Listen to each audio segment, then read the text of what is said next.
नमस्कार, तुम्हा सर्वांचं आमच्या चॅनल निगुतीमध्ये स्वागत आहे। आज मी तुम्हाला कारल्याची भाजी दाखवणार आहे। ही माझी दुसरी रेसिपी आहे माझ्या चॅनलवर। सर्वप्रथम तुम्हाला पाव किलो कारली घ्यायची आहे। आता तुमच्या घरात जर जास्त लोक असतील तर तुम्ही अर्धा किलो कारली घेऊ शकता। ही कारल्याची भाजी जवळजवळ 4 लोकांसाठी पुरेशी आहे। तशी हिरवीगार आणि छोटी छोटी कारली तुम्हाला घ्यायची आहे। त्यानंतर ती कारली स्वच्छ पाण्याने धुवून तिला एका कपड्यावर सुकवायची आहे। सुकल्यानंतर आता ती कापायची कशी ते मी तुम्हाला दाखवते।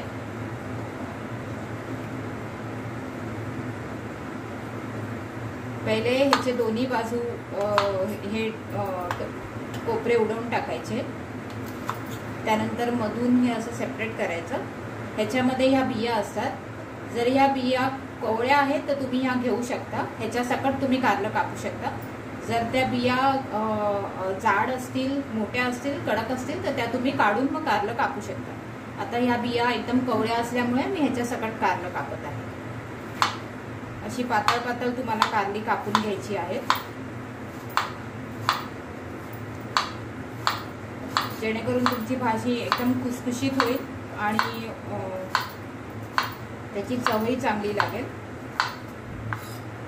हे बघा, अशा प्रकारे तुम्हाला 2 भाग करून मग अशी पातळ पातळ कारली कापून घ्यायची आहे।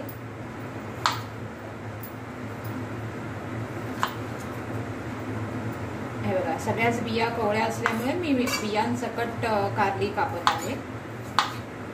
तशी पातळ पातळ तुम्ही सगळी कारली कापून घ्या। जर आतमध्ये लाल वगैरे कारली निघाली तर मग तुम्ही ती फेकू शकता, कारण ती खराब असतात। त्याच्यामुळे मग तुमची पूर्ण भाजी खराब होऊ शकते। सो आतून लाल असलेली कारली तुम्हाला नाही घ्यायची आहे।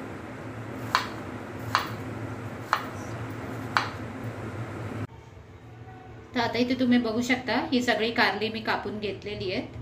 तर आता आपण ह्याला मीठ लावून ठेवूया।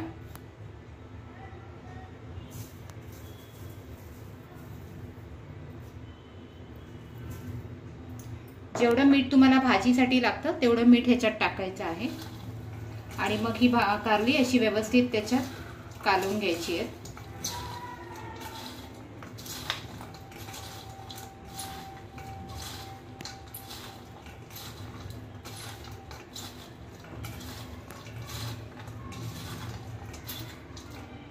अशा पद्धतीने तुम्ही मीठ लावून कारली पूर्ण कालवल्यावर ह्याला 15 मिनिटं अशीच सोडून द्या।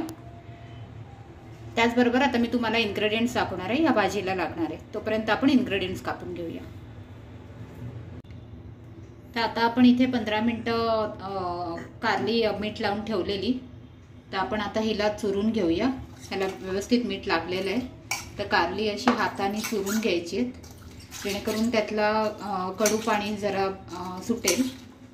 तर अशा पद्धतीने कारली आपण पहिले चुरून घेऊया।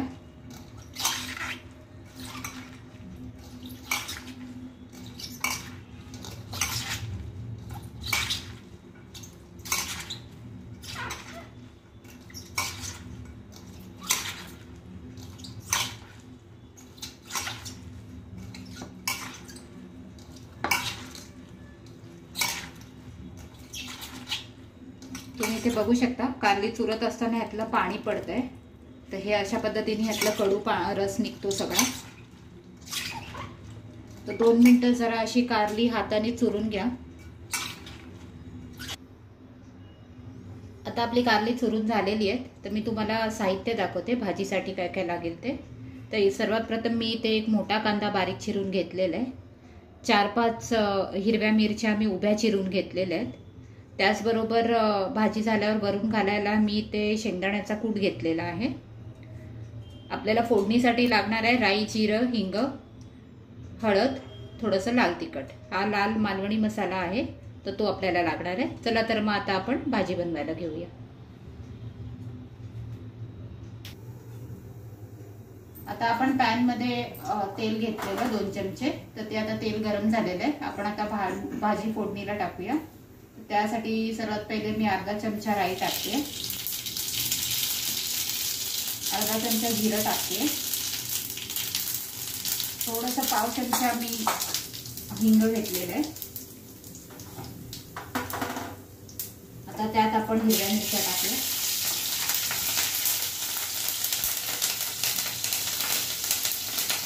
हिरव्या मिरच्या चांगल्या तडतडल्या की आपण त्याच्यावर कांदा घालूया.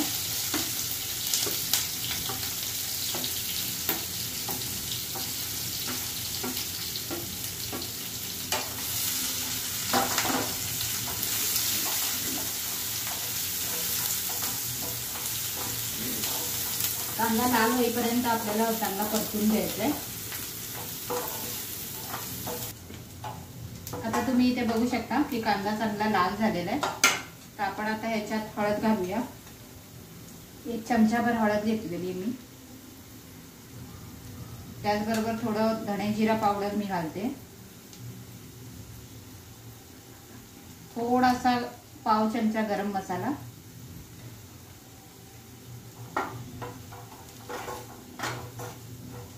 ते जरा तेलात परतवून घेते जेणेकरून हळदीचा चांगला रंग सुटेल.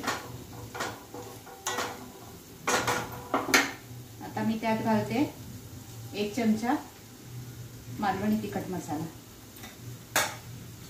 आपण ह्याच्यात हिरव्या मिरच्या घातलेल्या आहेत त्यामुळे मी मसाला जास्त घालत नाहीये. मी थोडासा चमचाभर मालवणी मसाला घातलेला आहे. आता आपण ह्याच्यात जी भाजी आपण चुरून ठेवलेली ती आपण अशी हातात घ्यायची आहे. त्यातलं हे पाणी असं दाबून काढायचं आहे आणि मग ती फोडणीला घालायची आहे. तर अशा पद्धतीने सगळी भाजी तुम्ही आता त्यातलं पाणी काढून फोडणीला घालू शकता. तर तुम्ही इथे बघू शकता की मी पूर्ण कारली हाताने दाबून दाबून त्यातलं पाणी काढून मी फोडणीला घातलेली आहे. आता आपण व्यवस्थित ती परतवून घेऊया.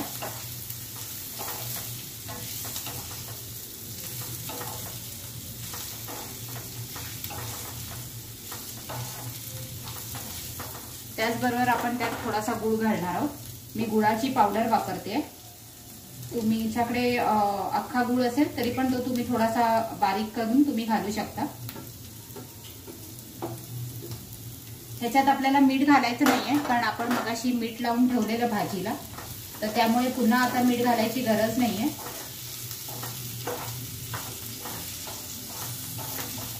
असं व्यवस्थित सगळं मिक्स करून आपण ह्याच्यावर झाकण ठेवून ही आता एक 10 मिनिटं आपण शिजायला ठेवणार आहोत.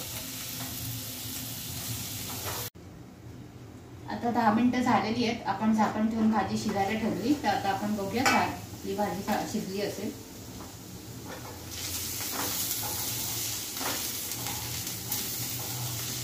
तुम्ही ते थोडीशी भाजी अशी चमच्याने हे करून चेक करू शकता. आपली भाजी शिजलेली आहे व त्याला व्यवस्थित रंगही सुटलेला आहे. आता आपण ह्याच्यात शेंगदाण्याचा कूट घालून घेऊया.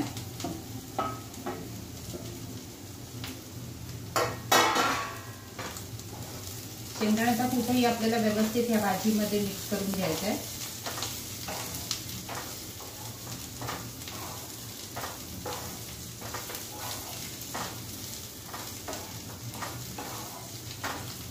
शेंगदाण्याचा कूट घालून झाल्यावर ही भाजी परत एकदा आपण 2 मिनिटं न झाकण ठेवता शिजायला ठेवूया जेणेकरून भाजी थोडी कुरकुरीत होईल.